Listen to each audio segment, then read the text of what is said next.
Dear viewers, আসসালামু আলাইকুম। I am Mizan Rizvi. আজকে আমি যে বিষয়টি নিয়ে আলোচনা করব সেটি হলো কিভাবে আমরা ট্রানজিটিভ ভার্ব এবং ইনট্রানজিটিভ ভার্বগুলো চিনতে পারবো। আমরা এর আগের ক্লাসে আলোচনা করেছিলাম ভার্বকে প্রধানত দুই ভাগে ভাগ করা হয়, একটি হলো ফাইনাইট ভার্ব আর একটি হলো নন ফাইনাইট ভার্ব। ফাইনাইট ভার্বকে দুই ভাগে ভাগ করা হয়, একটি হলো ট্রানজিটিভ আর একটা হলো ইনট্রানজিটিভ। আমরা আজকে শেখার চেষ্টা করব কোনো একটি সেন্টেন্স থেকে কিভাবে ট্রানজিটিভ এবং ইনট্রানজিটিভ খুঁজে বের করতে হয়।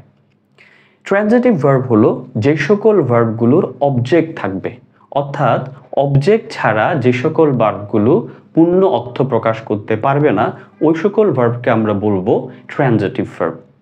আর যে সকল ভার্বগুলোর অবজেক্ট থাকবে না, অর্থাৎ অবজেক্ট ছাড়া যে সকল ভার্বগুলো অর্থ প্রকাশ করতে পারবে ওই সকল ভার্বকে আমরা বলবো ইনট্রানজিটিভ ভার্ব। আমরা যদি বোর্ডে একটু লক্ষ্য করি আমরা দেখব এখানে চারটি সেন্টেন্স আছে। We liked the match, I closed the door, we arrived in the afternoon, she coughed strangely. আমরা দেখি প্রথম সেন্টেন্সে ভার্বটি হলো লাইকড। আমি যদি লাইকড এই ভার্বকে কি বা কাকে দ্বারা প্রশ্ন করি তাহলে দেখি আনসারটা পাই কিনা। কি পছন্দ করেছিলাম? ম্যাচ। কি দ্বারা প্রশ্ন করলে আমরা কিন্তু এই ম্যাচ এই আনসারটি পাচ্ছি। সুতরাং এই সেন্টেন্সে এই ম্যাচ শব্দটি হলো অবজেক্ট। তাহলে আমরা বলতে পারি এখানে লাইকড শব্দটি হলো ট্রানজিটিভ ভার্ব। দ্বিতীয় সেন্টেন্সে ভার্বটি হলো ক্লোজড। আমি যদি ক্লোজড এই শব্দটিকে প্রশ্ন করি কি বন্ধ করেছিলাম তাহলে আমরা আনসার পাবো দরজা। কি দ্বারা প্রশ্ন করে আমি আনসারটা পাচ্ছি।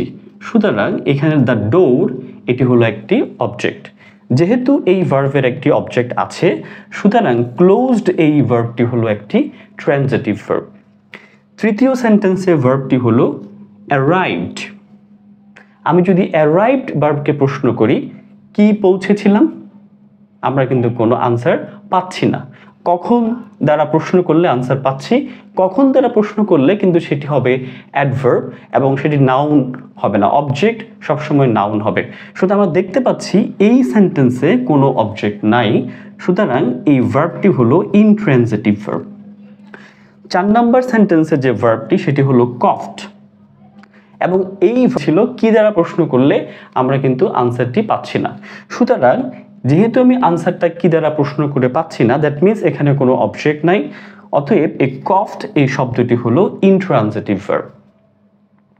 এখন আমরা যখন কোনো সেন্টেন্স আমাকে দিবে তখন কিন্তু আমরা কি বা কাকে দ্বারা প্রশ্ন করে ওই ভার্বের পরে যখন কোনো একটি অবজেক্ট আমরা পাবো তখন কিন্তু আমরা বলতে পারবো সেটি হলো ট্রানজিটিভ ভার্ব।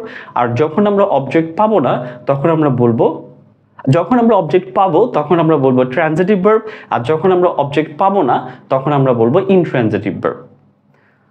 ধন্যবাদ সবাইকে।